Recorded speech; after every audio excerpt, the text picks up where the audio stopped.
Okay, ready to dive in. Today we're looking at RumbleDuck, and let me tell you, this is way more than just some sweet animal story. It really is. Yeah. Right away, what grabs you is how each dog, yeah, they're part of this fictional world the author made, but each one was based on a real dog.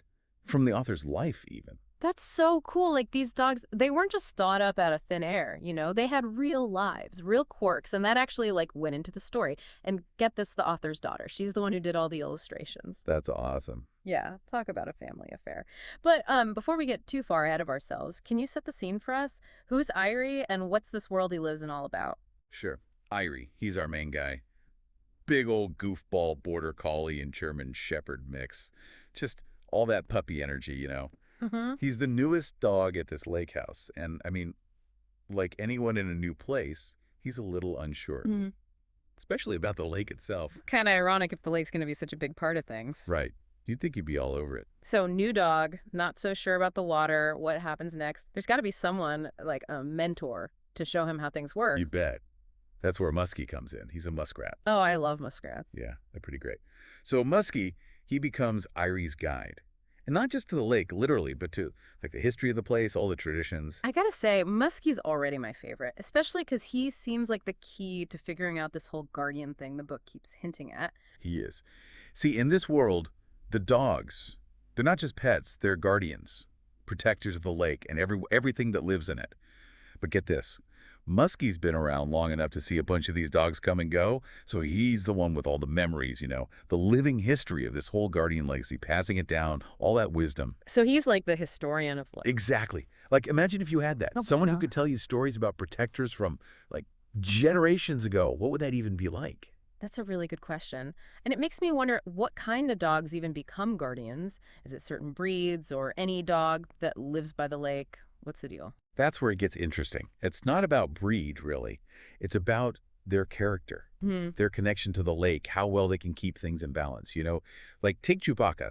He was the first Baka we meet in the book, this big, powerful black and white border collie. He's the one who set the standard for what it meant to be a guardian, protecting peace, making sure things stayed fair for everyone. Okay, so he was like the OG, set the rules of the game. He did. And every guardian after him, they learned from his example, but they also brought their own strengths, their own personalities to the job. So it wasn't just like copying what came before. No, no, it's like, take Lobaka, right? He was a pit bull, totally terrified of the water. But when this one duck, total bully, by the way, was going to cause trouble, Lobaka, he faced that fear head on, dove right into the lake to stop things. Yeah. A pit bull, scared of water, but faces it to protect others. I mean, wow. But it seems like that's the thing, right? All these guardians, they're defying expectations in a way. It's like whatever makes them different, that's what makes them incredible at this job. Exactly. And that's where this story, it gets really deep. It's not just cute dogs. It's about courage, compassion, Yeah. being willing to go against what everyone expects, even when it's scary. And the thing is, Irie, he's about to get his own test of all that, his own challenge to figure out what being a guardian truly means. Okay, so how does his story, like, how does it all fit with these other guardians? Because he's brand new to this whole thing, right? That's the beauty of it. He's stepping into this legacy, all these big paw prints, but he gets to figure out his own way. With Muskie's wisdom, of course, and the examples of Chewbacca, Lobaka, all of them. Right, so we've got this amazing, like, foundation, right? All these guardians, their stories. Where does Irie's own journey as a guardian even begin? Like, what are some of the first challenges he has to overcome? Okay, so we've got Irie, our guardian in training, learning from the best, Muskie, and all those who came before him. What's the first big test he has to face? Well, remember how we were talking about the lake, how it's got its own rules, its own, like, Right, traditions? right. Irie, he runs into one of those traditions, and it really makes him think twice. It's the ducks, see? Any duckling, if it's born with white feathers. Right. Yeah, total outcast. Banished from the flock. Seriously, that's rough. Like, just for having some different colored feathers, you got to wonder how a tradition like that even gets started. It really makes you think, doesn't it? About, like, why we hold on to certain beliefs, even when. Anyway, Irie, especially with him being a mixed breed himself, well, he's pretty sensitive to that kind of prejudice. Yeah, that makes sense. I mean, he's literally a mix of breeds, so seeing those ducklings being judged just on how they look, that's got to hit close to home. So what does he do? A guardian, even a rookie, he can't just let that kind of thing slide, right? You're right, he doesn't. Irie, he remembers what Chewbacca was all about. Hmm. Equality, balance for every creature. Mm. He knows he can't just ignore this, but he also knows that just, like, declaring the tradition over, Mm. probably not the best move. So he gets a little more strategic. Strategic, okay. I like it. What's the plan? He uses his authority as guardian, right? But instead of, like, a direct confrontation, he offers the white ducklings sanctuary at the lake house. Yeah. Makes it their protected territory. Whoa. That's kind of genius, actually. He's using their rules, their whole thing about territory, to completely flip the script on them. Exactly. And by doing that, he's showing everyone how ridiculous the whole prejudice is. Yeah. I mean, think about it. Why are those ducklings suddenly worthy of protection? Just because now the lake house is their home. It's like Irie's making everyone question their assumptions without even, like, raising his voice. That's such a good point. It's like in our own lives, when we're trying to change someone's mind about something, getting angry, it usually doesn't work, right? Right. But Irie, he found this way that's compassionate, but also like crazy effective because he's not just changing the rules, he's changing how everyone sees the situation. And the amazing part, that ripples out. Irie taking a stand. It inspires other characters to become guardians too, in their own way. Like Rack and Finn, these two ducks, at first, they're all in on the prejudice against those white ducklings. Oh, of course, yeah. But they see how Irie's acting, all that compassion, and they start to question things, find the courage to, like, speak up. It's amazing how even a dog, how one being doing the right thing can change so much for everyone else. What about Reginald, though? We haven't talked about the hawk much. Oh, Reginald. Yeah, he starts out, I don't know, kind of antagonistic, like skeptical of everyone else, their whole way of doing things. Yeah. But seeing Irie, how committed he is to justice, even for a muskrat, something changes in him. So he goes from lone hawk to protector. That's quite the turnaround. It really is. And it just goes to show you, actions speak louder than words.